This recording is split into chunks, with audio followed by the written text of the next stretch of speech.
Well, good morning, dear learners. I welcome you all in the session on consignment accounts, part 4.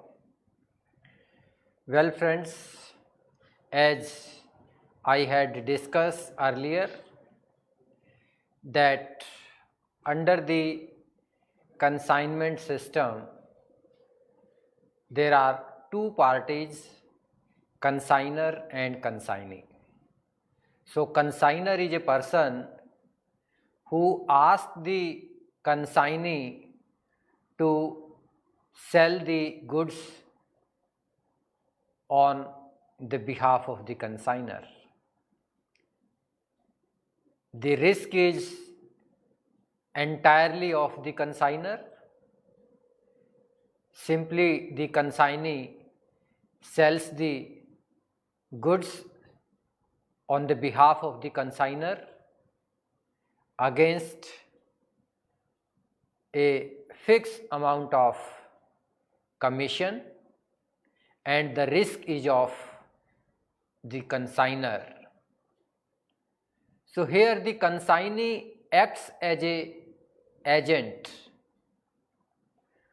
So in this session we will discuss when the goods is sold by the consignee on the behalf of the consignor, then the amount of goods which remain unsold at the end of the year.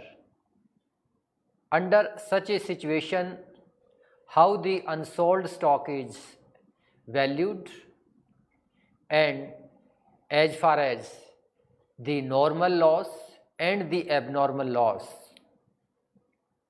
that took place during the whole process, how the normal and abnormal loss impact the valuation of the unsold stock. Sometimes the normal loss takes place, but the abnormal loss does not. Sometimes the abnormal loss takes place, but the normal loss doesn't. But sometimes what happens that when normal and abnormal loss takes place simultaneously, then how normal and abnormal loss will be recorded in the books of the account, what sort of accounting treatment will take place, and what would be the impact of normal and abnormal loss on the valuation of unsold stock. This we will discuss today in the present session. So let's discuss effect of abnormal loss on valuation of closing stock. Well, friends, the value of the closing stock is also affected in case of abnormal loss.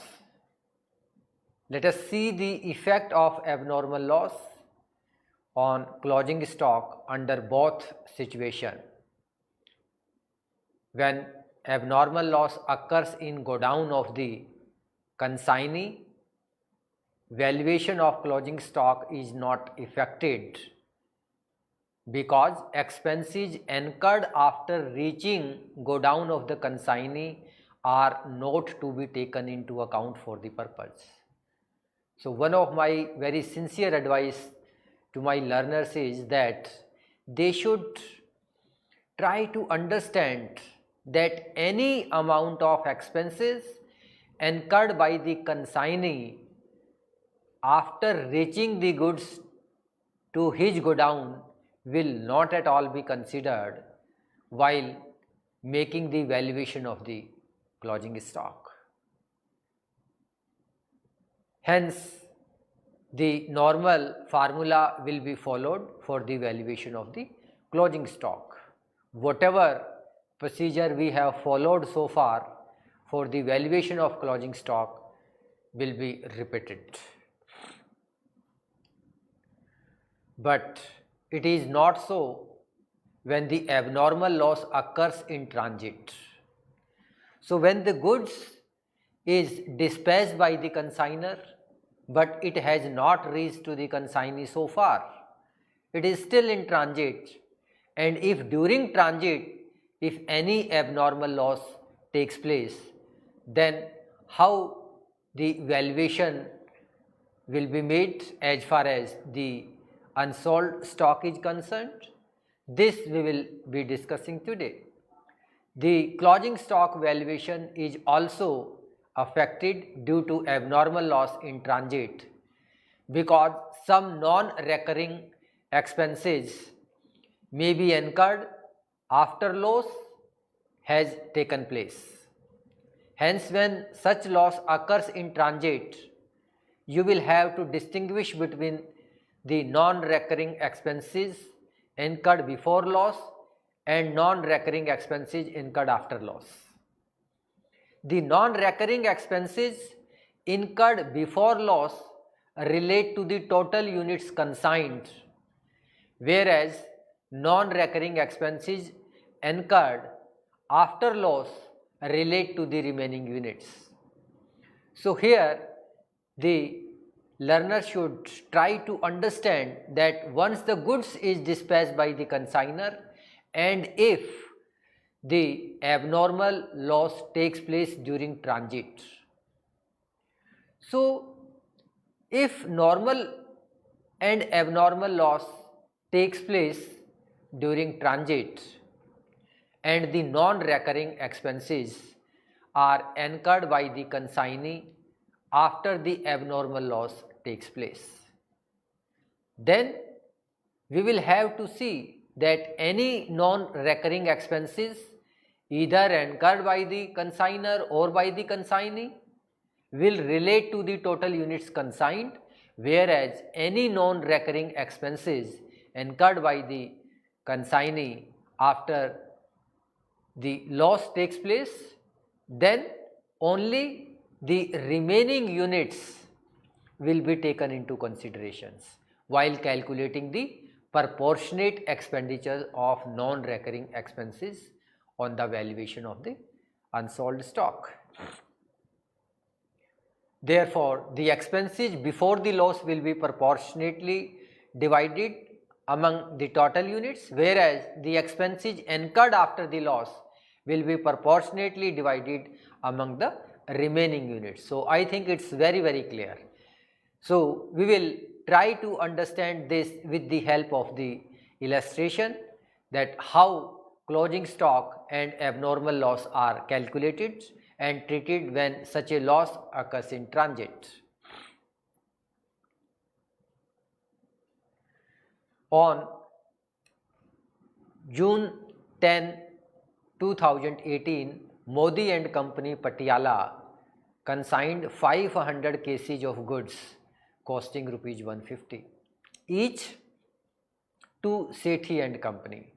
So here Sethi and Company is the consignee, whereas Modi and Company is the consignor. On the same date, the consignor paid rupees 2500 for freight and carriage, rupees 1000 as loading charges, and rupees 1200 for insurance. On 1st July 2018, consignee paid rupees 1800 for clearing charges, rupees 1750 for warehousing and storage charges, and rupees 900 for packing and selling expenses. The consignee also remitted a bank draft for rupees 15,000 as an advance against the consignment.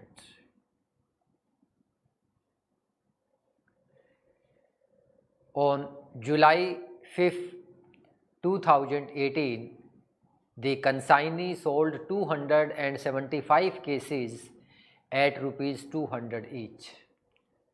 Sethi and Company is entitled to 5% commission on gross proceeds of sales. It is found that 50 cases have been lost in transit. So this is the abnormal loss. Abnormal loss is of 50 units. Sethi and Company submitted an account sale on July 10th, 2018, prepare the necessary ledger accounts in the books of the consignor. So let us see that how the accounts will be prepared in the books of the consignor. So in the books of Modi and Company. So here Modi and Company is the consignor, and the consignor will prepare the consignment account and the account of consignee. So here yes, to goods sent on consignment. So let's see how the goods sent on consignment, 500 cases of 150 each. So if we will multiply 500 multiply by 150, then the amount comes 75,000. So this is consignment account debit to goods sent on consignment. So this is 75,000 rupees. To bank account. So these are the expenses which are incurred by the consignor. So here the consignor has incurred 4,700, and for this total amount the journal entry would be consignment account debit to bank 4,700. Let's check it.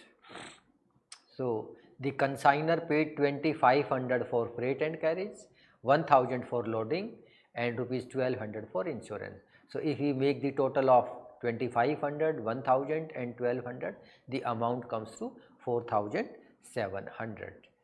Then to Sethi and Company. So it means these are the expenses which are incurred by the consignee, 4,450. Let's check it. So here the consignee paid 1,800 for clearing charges, 1,750 for warehousing, and 900 for packing. So if we make the total of this and this, these are the total expenses incurred by the consignee. So the amount comes 1,800, then 1,750, it means 3,550 plus 900, 4,450. Then to Sethi and Company, commission 2,750. So let's see what it says about the commission. Sethi and Company is entitled to 5% commission on gross sale. 5% commission on gross sale. So what is the amount of gross sale? Let's check it. Yes. On July 5th, 2018, they sold 275 cases at 200 each. So if we multiply 275 into 200, it comes 55,000, I think. Yes, 55,000 by Sethi and Company, 55,000. So 5% commission on this, 5% of 55,000, 27. Sorry.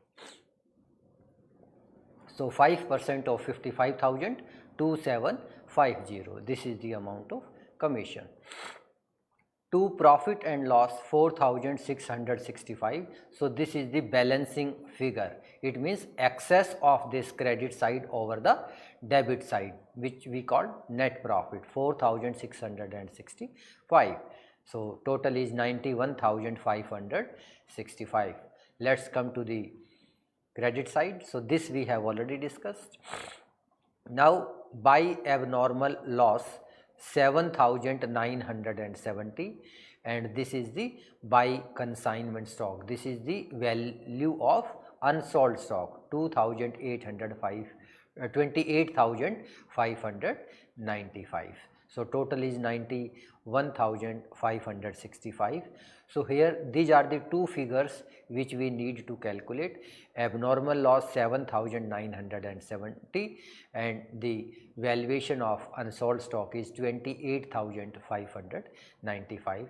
So let's calculate how does this amount comes. Yes, first of all, abnormal loss. So in order to calculate the amount of abnormal loss, The formula is very simple, number of abnormal loss unit. So it is mentioned in the question that 50 units were lost during transit. So total number of abnormal loss units is 50. Multiply by cost price per unit. So cost price per unit, it is given in the question 150. We can check it. Yes, costing rupees 150 each.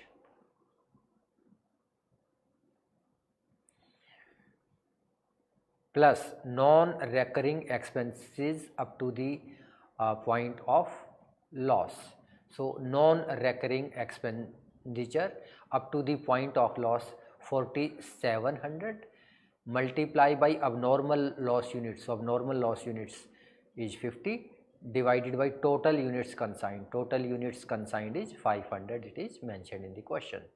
So if we calculate it, 50 multiply by 150, it is 7500 plus yes, it is 4700 and multiply by 50 divided by 500. So if we calculate this, it will come 470. So it's very simple, it is 7970. This is the amount of abnormal loss which we have calculated. Then the next one is valuation of closing stock. So number of closing units 175. So total 500 units were consigned. Out of 550 units were of abnormal loss. So remaining is 450. So 450, and you can see it, total 500 units. Out of 500 units,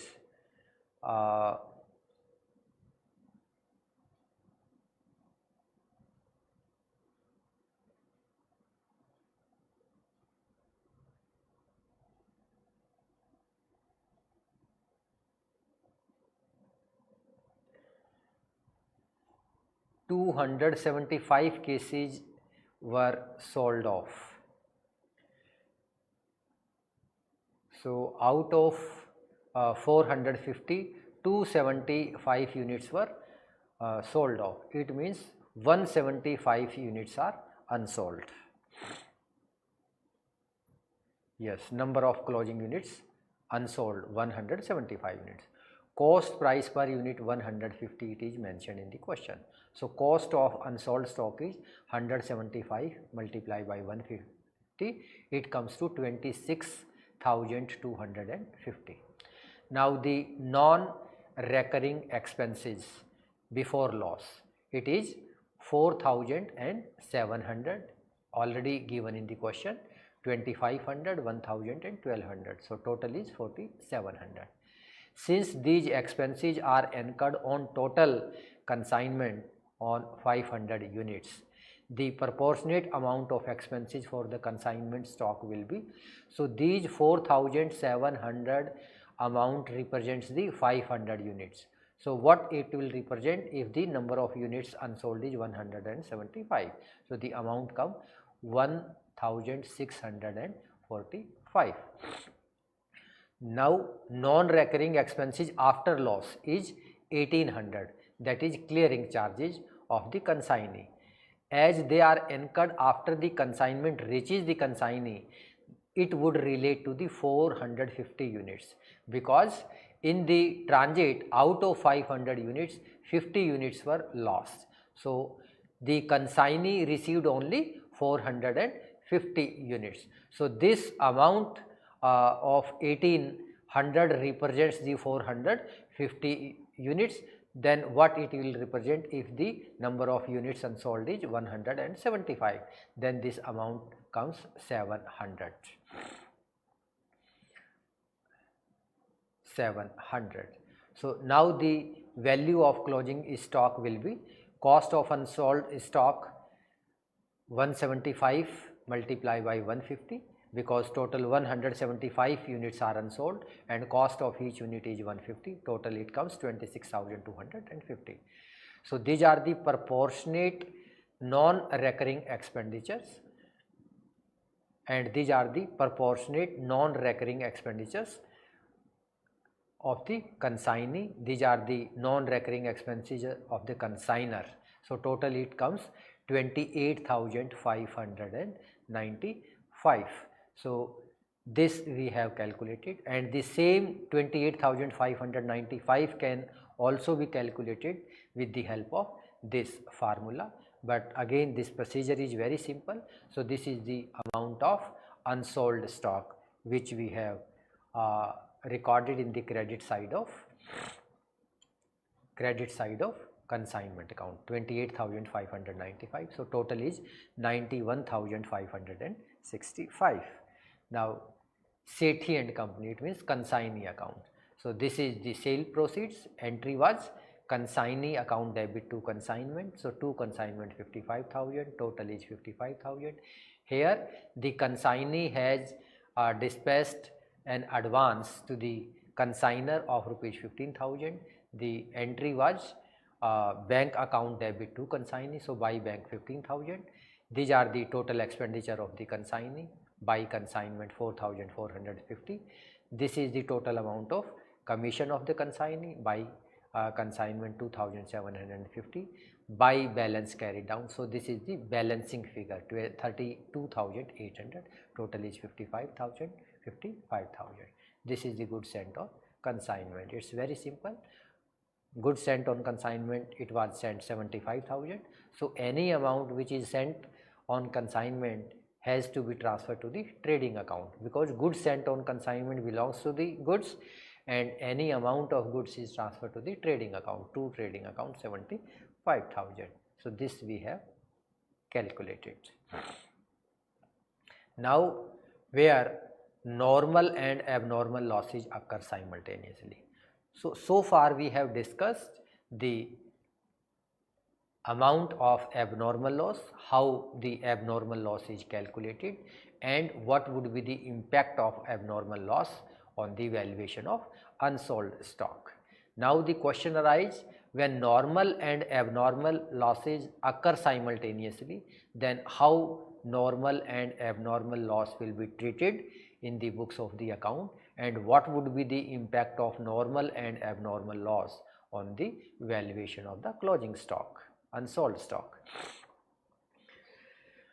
Well friends, you had either the normal loss or the abnormal loss on the consignment, but it is quite possible that both normal and abnormal losses occur simultaneously in connection with the same consignment. In such a situation, abnormal loss will be calculated as usual, but the valuation of closing stock needs special attention as the normal loss is also involved. Let us discuss with the help of an example.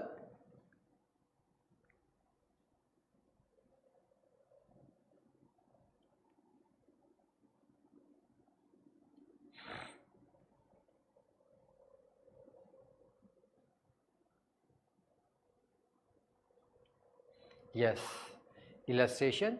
Deepak Oil Mills Cochin consigned 2500 kg of castor oil to Madhu and Company. So Madhu and Company is the consignor, whereas Deepak Oil Mill is the consignor.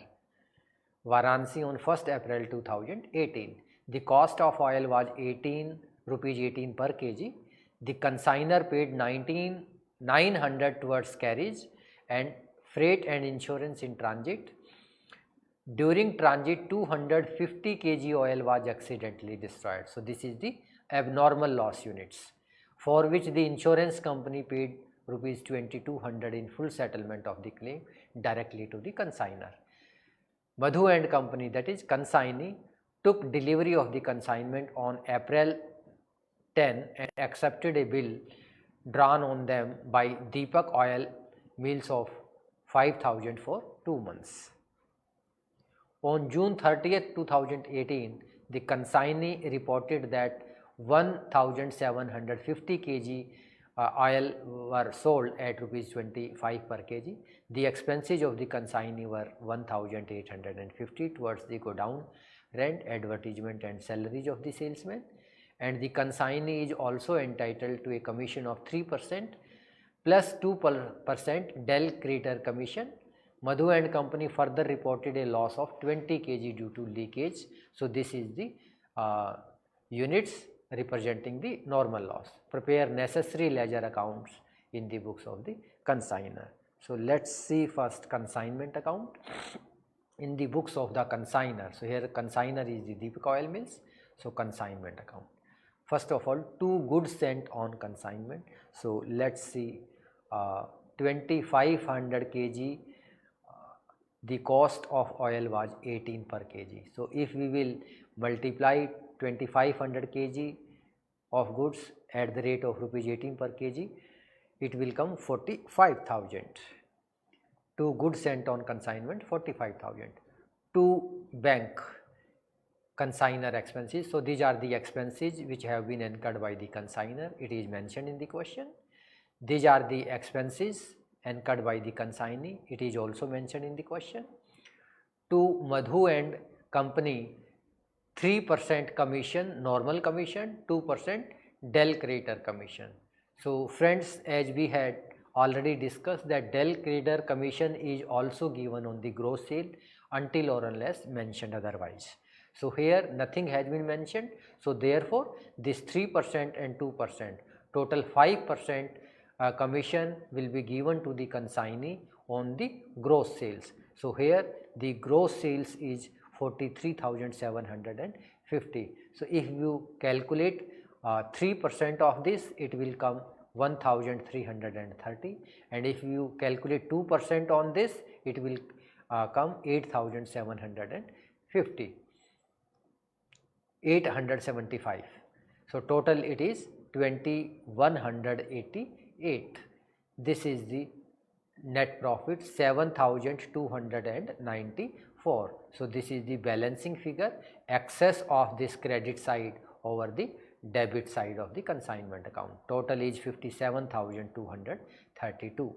So this is the sales 43,750. So it is mentioned in the question that only 1750 kg oil has been sold, and the rate of oil sold per kg is, let's see, 1750 kg oil was sold at the rate of 25 per kg.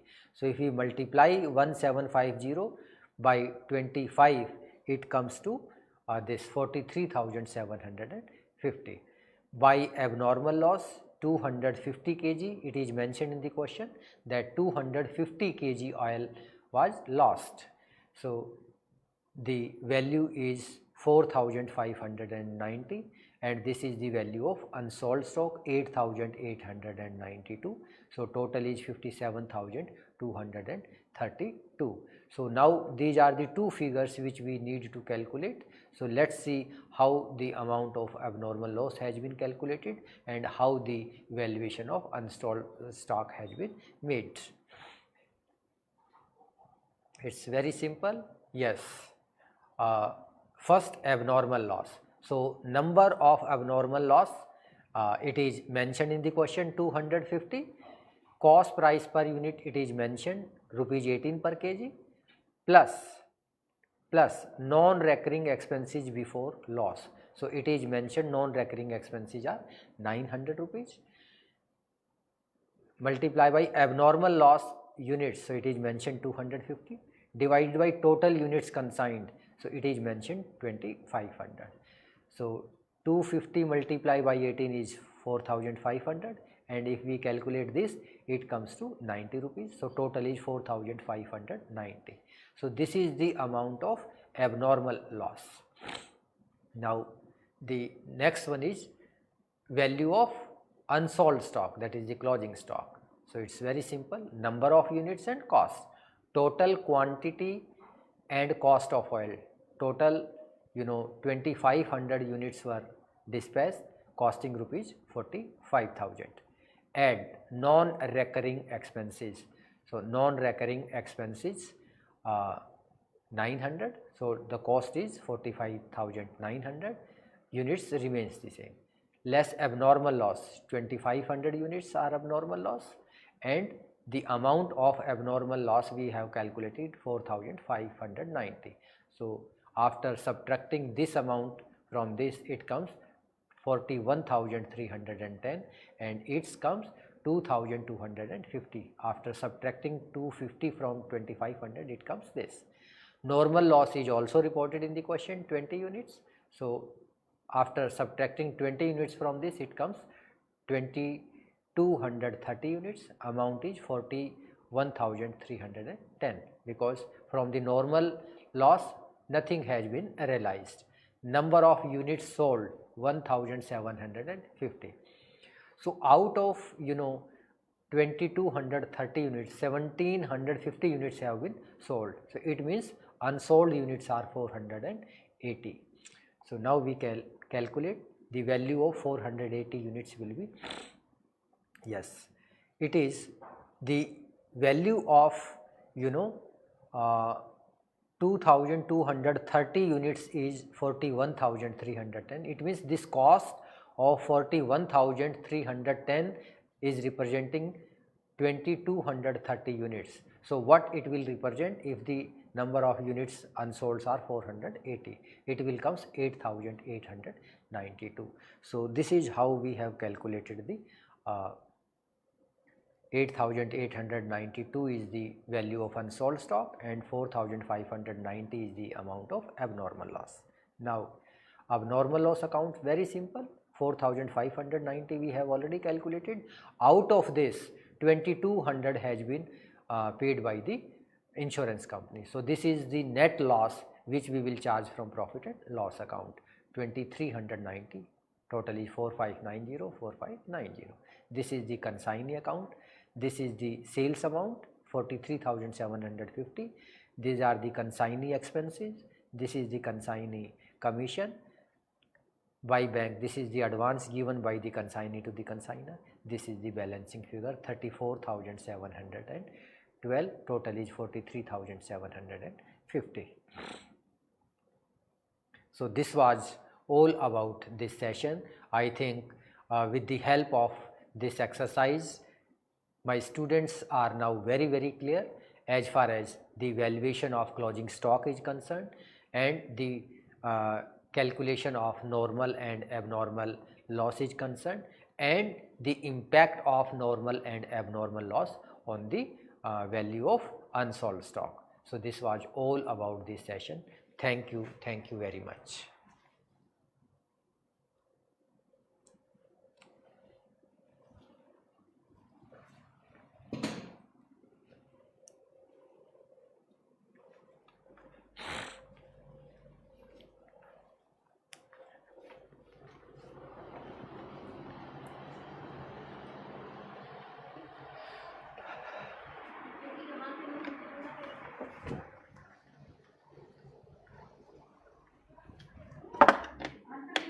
कहाँ गए राजेश जी?